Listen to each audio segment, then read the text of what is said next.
So రేపు జూబ్లీస్లో polling షురు కాబోతుంది. ఆ పోలింగ్లో అట కాంగ్రెస్ పార్టీ గెలుస్తున్నాం, అయిపోయింది, ఇక మనమే గెలుస్తున్నాం, మీరు ఇక భయపడే అవసరమే లేదు అని చెప్పేసి రేవంత్ రెడ్డి గారు సెలవిస్తారు. ఇక నాకు ఎట్లా అనిపిస్తుంది అంటే పండుగ ముందర అంట ముర్తారట, కుండ్ల పండుగ ముందర మురిసినట్టే అనిపిస్తుంది. లేదంటే పిల్లగుట్ట ముందుకే కులగుట్టినట్టుగా కూడా భావించవచ్చు. కాంగ్రెస్ పార్టీలో రేవంత్ రెడ్డి గారు చెప్తా ఉన్న విధానం చూస్తే నాకు అది యాదికి వస్తుంది ఈ సందర్భంగా. సో రేవంత్ అన్న గారు మేమే గెలుస్తున్నాం, ఇక మా గెలుపును ఎవరు ఆపలేరు, కానీ జాగ్రత్తగా ఉండి మనం గెలిచేసేది పక్కా, కానీ కొంచెం అప్రమత్తంగా ఉండాలని చెప్పేసి వాళ్ళ మంత్రులకు వాళ్ళ ఎమ్మెల్యేలకు సలహాలు సూచనలు చేస్తుంది. సో ఈ రోజు రాత్రి ఇలా హెలికాప్టర్లు గాలిలో వేస్తూ ఉన్నాయి, జూబ్లీస్లో తిరుగుతూ ఉన్నాయి, హెలికాప్టర్లు షురు అయినాయి, తిరుగుతూ ఉన్నాయి. ఆ హెలికాప్టర్ల ద్వారా ఈ రాష్ట్రంలో జూబ్లీస్ అనే ఒక ఉప ఎన్నికలో గెలవడం కోసం రేవంత్ రెడ్డి ఉన్న అన్ని దారులు దొక్కిండు, అన్ని అడ్డదారులు దొక్కుతుండు. కానీ గెలుస్తాడా అన్న, గెలుస్తా అని చెప్పుకుంటుండు, కానీ గెలుస్తాడా, అది గెలిచేంత కథ ఉన్నదాడా, ఈ అంశం గురించి ఇలా మనం మాట్లాడుకోవాల్సిన అవసరం కనిపిస్తుంది. అందుకే టైటిల్ ఫస్ట్ అదే తీసుకున్నా. సో జూబ్లీస్లో గెలుస్తున్నాం అనేది టైటిల్ పెట్టిండు.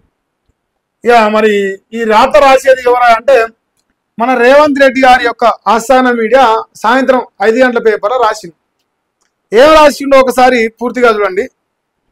గెలుస్తున్నాము, జూబ్లీస్లో మెజార్టీ పైనే దృష్టి పెట్టండి, మంత్రులంతా అందుబాటులో ఉండాలి, పోలింగ్ శాతం పెంచేందుకు కృషి చేయాలి, ప్రతి ఓటరు పోలింగ్ కేంద్రానికి వచ్చేలా చూడాలి, కార్పొరేషన్ చైర్మన్లు ఎమ్మెల్యేలు బూత్ స్థాయిలో మానిటరింగ్ చేయండి, మంత్రులు ముఖ్య నేతలకు సీఎం రేవంత్ రెడ్డి దిశానిర్దేశం, పోల్ మేనేజ్మెంట్ పై 2.5 గంటల పాటు మీటింగ్ పెట్టినట.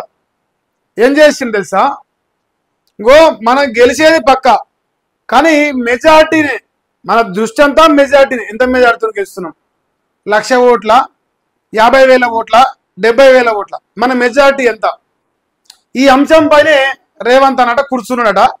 కూర్చొని జూబ్లీస్లో మనం ఎంత మెజార్టీ గెలవాలని ఎమ్మెల్యేలను, ఎంపీలను, మంత్రులను, ముఖ్యమంత్రి, కార్పొరేటర్లు, ఇక ఎవడన్నా ఉంచి ఇక ఆడోడు అరకొర చోటా మోటా లీడర్లు అందరు కూర్చోబెట్టుకుంట 2.5 గంటల పాటు మీటింగ్ పెట్టండి. 2.5 గంటల పాటు మీటింగ్. మరి ఈ మీటింగ్లో గెలిచేది పక్కనేనా, మెజార్టీ పక్కనేనా, గెలుస్తున్నా ఎంతో కదా గెలుస్తున్నాగా, 1 ఓటుతో గెలిచినట్టే, 100 ఓట్లతో గెలిచినట్టే, 1,00,000 ఓట్లతో గెలిచినట్టే. గెలిచేది అనేది పక్కా అయినప్పుడు ఎందుకు రేవంత్ రెడ్డికి ఇంత భయం అవుతా ఉంది? ఒక కేసీఆర్ అసలు ఇంతవరకు జూబ్లీస్ బై ఎలక్షన్ గురించి పట్టించుకున్నట్టుగా కూడా వార్తలు చూడలే, నేను చూడలే. అంటే ప్రతిపక్షంలో ఉన్నోనికి లేని భయం, ఆల్రెడీ ఉన్న సీట్ను కాపాడుకుంటామా లేదా అనే ఒక భయం ప్రతిపక్షంలో ఉన్నోనికి ఉండాలి. ఆ సీటు సిట్టింగ్ సీట్ కాబట్టి మనకు సంబంధం లేకపోయినా, మన పరిపాలన బాగున్నా, మనం మంచిగా అభివృద్ధి చేస్తున్నా, ఎందుకు రేవంత్ రెడ్డి జూబ్లీస్ ఎన్నికలు చూసి భయపడతాం? ఈ గెలుస్తున్నాం అనేది ఇది ఒక మైండ్ డైవర్షన్ పాలిటిక్స్. జనాల మైండ్ ఎట్లా డైవర్ట్ చేయాలి, ఏ రకంగా జనాల్ని నమ్మించి ఓటేసుకోవాలి అనేది రేవంత్ రెడ్డి ప్రయత్నం చేస్తుంది. కానీ ప్రజలు చాలా తెలివికల్ల వాళ్ళు, ప్రజలు అన్నీ చూస్తున్నారు. అంటే రేవంత్ రెడ్డి అన్ని మొత్తుకుండు, పైసలు వంచిండు, దొంగ ఓట్లు తెచ్చిండు, అన్ని తెచ్చిండు, అయినా గెలుస్తా అంటుండు, మళ్ళీ భయపడుతుండు. ఎందుకు అనేది జనం చూస్తారు కదా. ఈ భయంతో పాటు నీచాతి చెండాలం రాజకీయం కూడా మొదలుపెట్టిండు జూబ్లీస్లా. మాగంటి గోపీనాథ్ తల్లితో ఇచ్చిన స్టేట్మెంట్స్ యావత్ సొసైటీ గమనిస్తా ఉంది. సో ఇన్ని చేసి కూడా ఇంకా భయపడుతున్నాడు రేవంత్ రెడ్డి. ఎందుకంటే ఇక్కడ రాబోయే ఫలితాలు రేపు రేవంత్ రెడ్డి భవిష్యత్తు నిర్ణయించబోతున్నాయి, ఈ రాష్ట్ర ప్రజల భవిష్యత్తు కూడా నిర్ణయించబోతున్నాయి. ఈ రాష్ట్ర ప్రజల భవిష్యత్తు మంచిగా ఉండాలన్నా, రేవంత్ రెడ్డి కుర్చీ దిగిపోవాలన్నా, మంచి పరిపాలన రావాలన్నా ఈ జూబ్లీస్లో రాబోయే రిజల్టే నిర్ణయించబడుతుంది, అది అవునా కాదా అనేది. నేనేమనుకుంటున్నా అంటే రేవంత్ రెడ్డి ఇట్లా రాపిచ్చి అందరూ పోల్ మేనేజ్మెంట్ చేసి ఓటింగ్ శాతం పెంచి అంతా చేసి లాస్ట్కి డుబ్కి కొడతారని నా మనసుకు అనిపిస్తుంది. అంటే వాళ్ళు కూడా డిసైడ్ అయిపోయారు, మన పని అయిపోయింది, మనల్ని మలుస్తారు, ఇక మనం చదువుకునేది ఒకటే సిద్ధంగా అని చెప్పేసి వాళ్ళు ఫిక్స్ అయ్యారు. కాకపోతే నోరుతో చెప్తలేరు, పేపర్లు రాపించుకుంటారు. ఇంకా రేపటితో దీనికి ఎండ్ కార్డు పడుతుంది. రేపు సాయంత్రంతో ఈ ఎన్నికలకు ఈ కథకు ఎండ్ కార్డు పడుతుంది. 14వ తారీఖు నాడు ఎవడు దొర ఎవడు దొంగ, ఎవడు గెలుస్తాడు ఎవడు ఓడిపోతాడు, ఇవన్నీ విషయాలు ఆ రోజు తేలిపోతాయి. సో ఆ రోజు వరకు మనందరం ఎదురు చూడాల్సిన అవసరం కనిపిస్తా ఉంది. ఇక రేవంత్ రెడ్డి అయితే ఈ మీటింగ్ వెనుక రహస్యం ఏంటంటే పైసలు ఎట్లా వంచాలి చెప్తురు విషయాలు బయటకు వస్తున్నాయి సోషల్ మీడియాలో. పైసలు ఎట్లా వంచాలి, ఎట్లా బెదిరించాలి, ప్రమాణాలు వేయించుకుంటాట పైసలు తీసుకున్న కాడ. నాకు ఎందాక జస్ట్ ఒక హాఫ్ అన్ అవర్ బ్యాక్ ఒక జూబ్లీస్ ఓటర్ ఫోన్ చేసి అన్న ఏం చేసి నన్ను ఓటేసా ఆయనంట మన వాకిటి శ్రీ గారి దేవర కథ మహబూబ్ నగర్ బిడ్డ, ఉమ్మడి మహబూబ్ నగర్. సో రెగ్యులర్గా మన ఛానల్ చూసట మరి మన నెంబర్ రాస్తే మనం ఫోన్ చేసింది. అన్న నేను 20-25 ఏళ్ళకి వెళ్ళి జూబ్లీస్ అసెంబ్లీలో ఉంటానా, నాకు చేసి ఇంత చెడాలమైన పరిపాలన చూడలేదు, నేనైతే ప్రాణం పోయినా ఓటేనంటుండు. నేనైతే ప్రాణం పోయినా ఓటేనన్నా, ఎందుకంటే ఏ పథకం అన్నా వస్తలేదు అన్ని వస్తున్నాయని చెప్తున్నా. కానీ ప్రజలుగా మాకు తెలుసు కదా, గ్రౌండ్లో మేము అనుభవిస్తున్నాం కదా బాధలు. కేసీఆర్ ఉన్నప్పుడు ఏమేమి వచ్చినాయి, ఇప్పుడు అందులో ఏమేమి వస్తలేవు అనేది మాకు సోయి ఉంటుంది కదా జనాలకు. సో రేవంత్ రెడ్డి చెప్పే మొత్తం దొంగ మాటలు మేము ఓటు వేయమన్నా, మేము ఓటు వేయదలుచుకోలేదు రేవంత్ రెడ్డి కానీ ఓపెన్గా చెప్తారు ప్రజలు. నాకు సొంతంగా కాల్ చేసి మరీ మాట్లాడారు. ఇది రేవంత్ రెడ్డికి ప్రస్తుతానికి ఆయన హైడ్రాకు కానీ ఆయన పాలన 2 సంవత్సరాల పరిపాలన కానీ లేదు కేసీఆర్కు ఈయనకు కంపారిజన్ కానీ ఇవన్నిటికీ రేపు బొమ్మ కొచ్చి బొరుసు రాబోతుంది. ఇక బొమ్మ బొరుస మరి ఏదైతే అనేది 16వ తారీఖు గలపెట్టి ఓపెన్ చేస్తాం. రేవంత్ రెడ్డి బతుకు మొత్తం ఆ గలపెట్టిలోనే ఉంటుంది.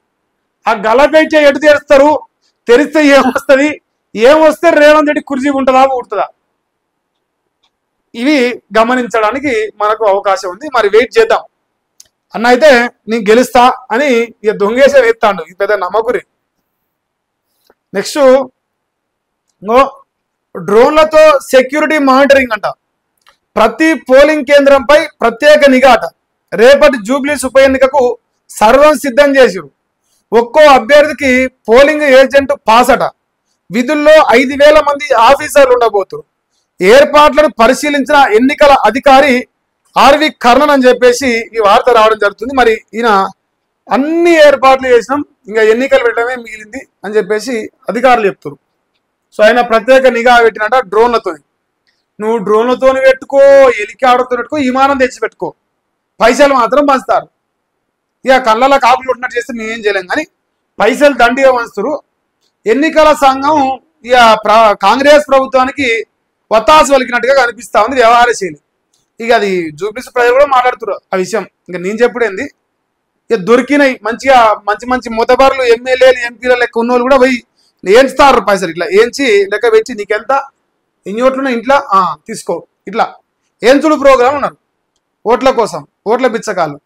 ఒక ఓటుకి 5,000 రూపాయల చొప్పున డిసైడ్ చేసినట్టుగా సమాచారం. ఈ 4,000 అంటారు కానీ అది పెరిగిందట. నేను కనుక్కుంటే నాకు చెప్తున్నారు 5,000 4,000 రూపాయలు యావరేజ్గా. అంటే ఇది పక్కా ఈ పైసలు ఇస్తే పడతాయి అనుకునే దానికి 5,000, ఒకవేళ పడదు అనుకునే 4,000, జరాటి అనుకుంటే 4,000 టార్గెట్గా వేసుకొని మంచుతారు. దీన్ని ఎన్నికల సంఘం చూసినట్టు కళ్ళు మూసుకొని పిల్లి కళ్ళు మూసుకొని పాల్గొన్నట్టుగా ఎన్నికల సంఘం వివరిస్తాను.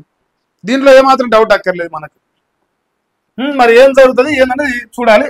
డ్రోన్లతోనైతే సెక్యూరిటీ ఏర్పాటు చేస్తున్నట్టు. మరి రేపటి జూబ్లీస్ ఉప ఎన్నికల్లో ఎంత శాతం పోల్ అవుతుంది? నాకు తెలిసి ఇంతవరకు జూబ్లీస్ హిస్టరీలో జూబ్లీస్ నియోజకవర్గం ఏర్పడ్డప్పటి నుంచి ఇప్పటివరకు రాని పోలింగ్ పర్సంటేజ్ వస్తుంది. ఎందుకంటే ఇది బై ఎలక్షన్, పైసల ఎలక్షన్, కాస్ట్లీయెస్ట్ కాన్స్టిట్యుయెన్సీ తెలంగాణలో కాస్ట్లీయెస్ట్ కాన్స్టిట్యుయెన్సీ జూబ్లీస్ అనమాట. మరి ఇక్కడ దండిగానే పైసలు అయితే ఖర్చు అవుతాయి. చూద్దాం మరి దాని లెక్క 100 కోట్లు అంటారు. మరి పొద్దుగా రాసిరు 100 కోట్లు అని మన ఏబిఎన్ రాధాకృష్ణ రాసిండు.